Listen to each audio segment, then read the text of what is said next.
大家好，我是罗富强。今天我们聊的话题是美日将裹挟七国集团与中国为敌，那就让日本失去琉球。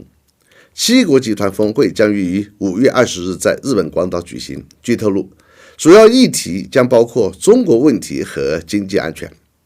综合国外多家媒体爆料，即将在日本举行的G7峰会会在东道国日本和主导国美国的联合操弄下，探讨对中国采取更强硬立场和政策的可行性及具体方案。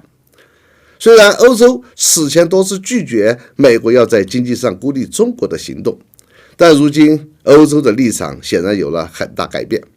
目前的消息很不好，比如意大利总理在美国施压下，正在考虑退出前政府签署的中国“一带一路”倡议协议。除了经济和科技领域试图要对中国更加强硬以外，七国集团这一次峰会，据称美日将设法说服欧洲国家一起介入台海。目前看来，反对与中国脱钩的欧洲政要主要是3个人：法国总统马克龙、欧洲理事会主席米歇尔、德国总理朔尔茨。但他们顶得住美日压力吗？我们只能拭目以待。岸田文雄领导下的日本迅速走上与美国及北约联手对抗中国的道路。北约计划今年年中在日本开设办事处，逐渐日本正在力争成为北约成员国，其目标除了中国还有俄罗斯与朝鲜。如果七国集团峰会的结果真如了美日的愿望，我看必须对日本出手了。第一步就是推动琉球国的独立和回归。琉球群岛也就是今天常说的所谓冲绳群岛，位于台湾岛的东北侧与日本之间，为弧条状分布的群岛，南北连着中国的台湾岛和日本的九州岛。琉球群岛上过去存在着琉球国，琉球一词也来源于中国，发音还是隋唐时期的官方语言。中国明朝时曾册封琉球岛统治者为琉球王。清明2个朝代，琉球国一直是中国的藩属国，历代琉球王都向中国朝贡。17世纪，日本开始大规模入侵琉球。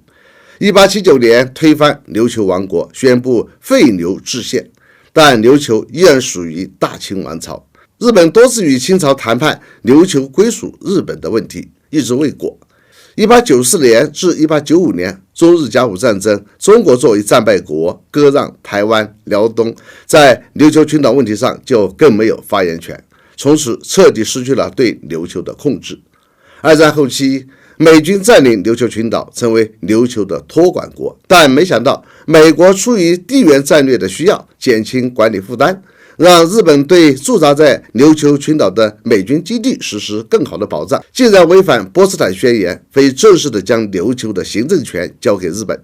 日本在随后顺其自然地把琉球当成了自己的领土。为了否定琉球的历史，日本政府还别有用心地把琉球改名为冲绳。